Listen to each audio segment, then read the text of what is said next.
Assalamualaikum warahmatullahi wabarakatuh. Perkenalkan, nama saya Dian Sukmawati dari Program Studi Bimbingan dan Konseling, yang pada hari ini saya akan membawakan materi yang berjudul Inovasi Konseling Digital.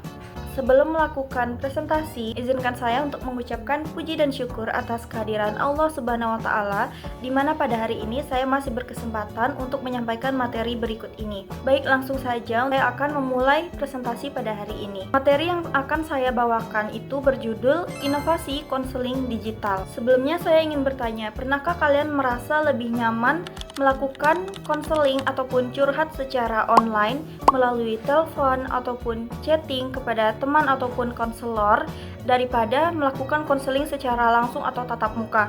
Nah, itu sudah termasuk dari konseling digital, di mana kita menggunakan media digital untuk melakukan konseling ataupun curhat. Sebelum masuk lebih dalam, tentunya kita perlu tahu apa itu bimbingan dan konseling. Bimbingan dan konseling ini adalah proses bantuan dari konselor untuk konseli ataupun klien yang dilakukan secara sistematis dan bertujuan agar individu tersebut memahami dirinya, lingkungan, dan juga masa depan. Serta konselor juga dapat memberikan saran untuk memecahkan masalah dari individu tersebut. Selanjutnya kita masuk ke pengertian cyber counseling ataupun konseling digital. Jadi konseling digital itu adalah konseling yang dilaksanakan berbasis teknologi digital tanpa tatap muka secara langsung, di mana proses konseling ini dilaksanakan secara tidak langsung ataupun melalui media maya seperti HP dan media-media yang lainnya. Apa sih keunggulan dari konseling digital ini? Yang pertama adalah fleksibilitas waktu, yang kedua adalah akses menjadi lebih mudah, yang ketiga adalah lebih efisien. Ada banyak sekali media-media yang dapat digunakan untuk melaksanakan konseling secara online. Mungkin saya hanya menyebutkan beberapa saja. Langsung saja kita masuk yang pertama, yaitu WhatsApp sebagai media bimbingan dan konseling. Mendengar WhatsApp tentunya sudah tidak asing lagi di telinga kita, karena di dalam keseharian kita pun kita menggunakan aplikasi ini untuk chattingan, untuk grup chat, ataupun untuk video call dan juga telepon. Nah, fitur-fitur tersebut sangat berguna untuk melakukan konseling secara online. Contohnya adalah fitur grup chat, mana konselor dapat membuat sebuah grup chat yang berisikan kelompok-kelompok dengan masalah yang sama, sehingga konselor dapat lebih menyingkat waktu ketika melaksanakan konseling melalui chat pribadi, di mana konseli atau klien dapat melakukan chat pribadi kepada konselor untuk melaksanakan konseling. Selanjutnya adalah fitur video call, di mana ini lebih memudahkan untuk konselor karena di dalam fitur video call ini secara tidak langsung konselor juga dapat melihat ekspresi ataupun gestur tubuh daripada klien atau konseli ini. Konseli atau klien-klien yang tidak bisa melakukan konseling secara langsung itu menjadi lebih terbuka, karena ada beberapa orang yang tidak bisa melakukan konseling secara langsung. Dia akan gugup, dia akan panik, dia akan tidak terbuka ketika melakukan konseling secara langsung. Selanjutnya adalah podcast di dalam media BK. Nah, ternyata podcast juga dapat digunakan sebagai media BK. Dalam podcast tersebut mungkin saja secara tidak langsung ataupun secara mengalir saja, pembicara ataupun narasumber itu bercerita tentang masalah-masalahnya yang terpancing oleh pertanyaan dari center podcast tersebut. Selanjutnya adalah Canva di dalam media BK.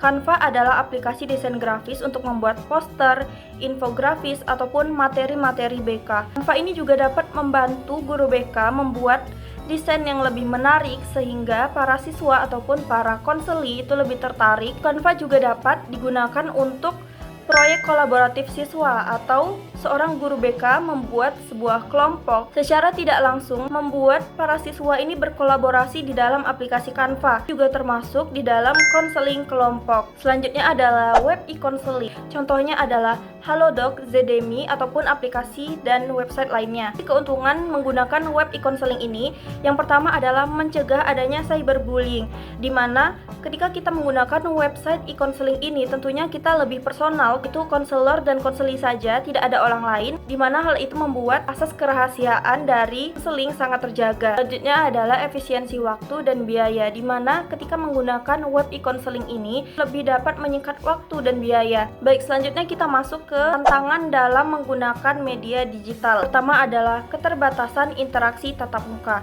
apalagi ketika kita hanya menggunakan website e-counseling ataupun chattingan, sehingga konselor itu tidak dapat melihat ekspresi gestur tubuh kita secara langsung. Selanjutnya adalah kesenjangan literasi digital. Selanjutnya adalah kurangnya kompetensi digital guru BK. Nah, ini juga masih berhubungan dengan tantangan yang kedua tadi, yaitu minimnya pengetahuan seseorang tentang literasi digital. Selanjutnya adalah risiko privasi dan keamanan data. Meskipun konselor tentunya sangat menjaga asas kerahasiaan dari konseling tersebut, tidak menutup kemungkinan bahwa privasi ataupun keamanan data kita tidak aman. Jadi harus benar-benar kita saling jaga secara maksimal. Selanjutnya, minimnya dukungan orang tua. Hal ini masih berkaitan dari tantangan yang ketiga dan kedua tadi, di mana kurangnya literasi digital, apalagi dari orang tua. Solusi untuk menghadapi tantangan-tantangan tadi. Yang pertama adalah peningkatan kompetensi digital guru BK.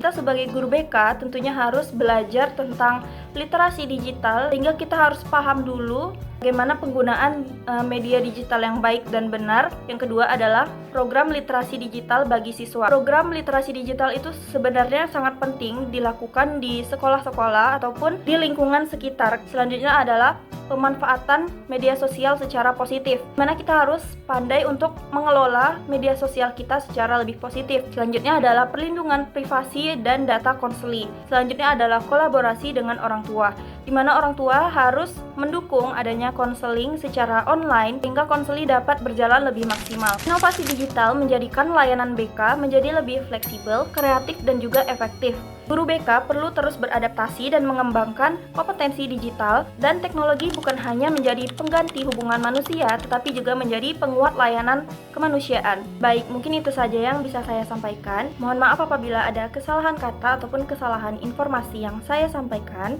Wabillahi taufiq wal hidayah. Assalamualaikum warahmatullahi wabarakatuh.